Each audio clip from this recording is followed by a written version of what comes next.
ఆరోగ్య ఆంధ్రప్రదేశ్ స్వర్ణాంధ్రప్రదేశ్ను సాధించాలంటే యోగాంధ్ర చాలా ముఖ్యమని అన్నారు సీఎం చంద్రబాబు. జీవన విధానంలో యోగాను భాగం చేసుకునేందుకు యోగాంధ్రను ఏటా జరుపుకోవాలని నిర్ణయం తీసుకున్నామన్నారు. యోగా ఫర్ హెల్తీ ఏజ్ థీమ్ను పాటిస్తున్నట్లుగా చెప్పారు. ఇక ఈ నెల 7 నుంచి 20 వరకు 14 రోజుల పాటు ఈ యోగా కార్యక్రమాలు నిర్వహించాలని కూడా సూచించారు. ఈసారి కృష్ణానది వెస్ట్ బైపాస్ రోడ్డుపై యోగాను చేస్తామని, అమరావతి అందాన్ని ప్రపంచానికి చూపించే అవకాశం కూడా ఉంటుందని అన్నారు. వైసీపీ వాళ్లు భ్రమలో బతుకుతున్నారు, నోటికి ఏదొస్తే అది మాట్లాడుతున్నారని కూడా మండిపడ్డారు ఏపీ సీఎం చంద్రబాబు. ఈ సంవత్సరం మనం చూస్తే యోగా దినోత్సవ థీమ్ వచ్చి యోగా ఫర్ హెల్తీ ఏజింగ్, అంటే వృద్ధాప్యంలో కూడా ఆరోగ్యంగా జీవించడానికి యోగాని ఏ విధంగా జీవన విధానం చేసుకోవాలనేది మెయిన్ థీమ్. మనం ఆరోగ్య ఆంధ్రప్రదేశ్, స్వర్ణాంధ్రప్రదేశ్ అవన్నీ సాధించాలంటే యోగాంధ్ర చాలా ముఖ్యం. అందుకని ఈ నెల మళ్ళీ 7వ తారీఖు నుంచి 20వ తారీఖు వరకు 14 రోజులు రాష్ట్రం మొత్తం ఈ కార్యక్రమాన్ని మళ్ళీ ఒకసారి అందరిలో కూడా ప్రాక్టీస్ చేయించడం, అందరినీ భాగస్వాములు చేయాలనుకుంటున్నాం. ఏదైతే కృష్ణా నది వెస్ట్ బైపాస్ రోడ్ ఎగ్జాక్ట్గా కృష్ణా నది పైన బైపాస్ రోడ్డు పైన 25,000 మంది పట్టేట్టుగా ఏరియా ఐడెంటిఫై చేస్తున్నాం. అక్కడ యోగాంధ్ర మనం నిర్వహిస్తున్నాం. ఈ 21కి ఒక ఎక్సర్సైజ్ చేసి ఈ 21 కూడా అందుబాటులో పెడతాం.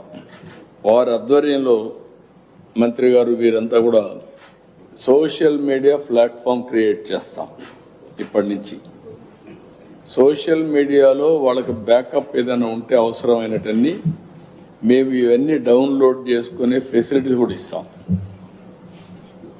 వాళ్ళకి అవసరమైతే ఆన్లైన్ ఆఫ్లైన్ కంటిన్యూగా ట్రైనింగ్ ఇస్తాం. నాలెడ్జ్ ఇవన్నీ అప్గ్రేడ్ చేసేవన్నీ చేస్తాం.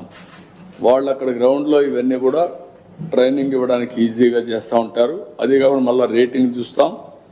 రేటింగ్ బేస్ చేసుకొని కంటిన్యూస్ ట్రైనింగ్ ఇచ్చే బాధ్యత సత్యనారాయణ గారిది. ఈ నెంబర్ కూడా కాల్ సెంటర్ కూడా క్రియేట్ చేశాం. ఆ కాల్ సెంటర్ నెంబర్ వచ్చి 8142404888. మళ్ళా రిపీట్ చేస్తాను ఈ నెంబరు. వీడియోస్ కావాలంటే డౌన్లోడ్ చేసుకునే నెంబర్. విధ్వంసం విమర్శలు తప్ప వాళ్ళ జీవితంలో వాళ్ళకి ఏమి చేత కాదు. ఒక రాజకీయ పార్టీ హెల్తీ కాంపిటీషన్లో ఉండాలి. ప్రజలకు ఏది రైట్ ఏది రాంగ్ అనేది ప్రజలకు అర్థమవుతుంది. ప్రజలకు అర్థమైనప్పుడు వాళ్ళకి అర్థం కాకపోతే ఇంకా ఒకటే మార్గం, శాశ్వతంగా ప్రజలు రిజెక్ట్ చేయడం. ఒక రాజకీయ పార్టీలో గుర్తింపు రద్దు చేయడం. ఆ గుర్తింపు ఎవరు రద్దు చేయాలి? ప్రజలే చేయాలి. ఆ పరిస్థితి వస్తారు. మనం చూస్తున్నాం, అసత్యాన్ని పదే పదే చెప్తే అది నమ్మేస్తారని భ్రమలో బతుకుతున్నారు. అంటే నోరుందని, పేపర్ ఉందని, పేటీఎం బ్యాచ్ ఉందని ఇష్టానుసారంగా రాయడం, దాన్నే పదే పదే అడ్డంగా చెప్తా ఉంటే నమ్మేస్తారనుకోవడం, లేకపోతే ప్రజా జీవనాన్ని స్తంభింపజేయడం. వీళ్ళు చేసే పనికిరాని దద్దమ్మ పనులకి ప్రజలు పెనలైజ్ కావాలి. ఎక్కడికక్కడ అంటే దారిపైన పోవడం, ఇక్కడ కార్యకర్తలపై కర్రలు, అందుకే చెప్పా కదా నేను, గొడ్డలి పార్టీ గొడ్డలు ఎత్తుకొని రోడ్డు మీద పడడం, వైలెన్స్ కి దారి తీయడం. What are you thinking? ఏదైనా నీకు కానీ శక్తి ఉంటే, నీ దగ్గర సమాచారం ఉంటే, సత్తా ఉంటే పెట్టు.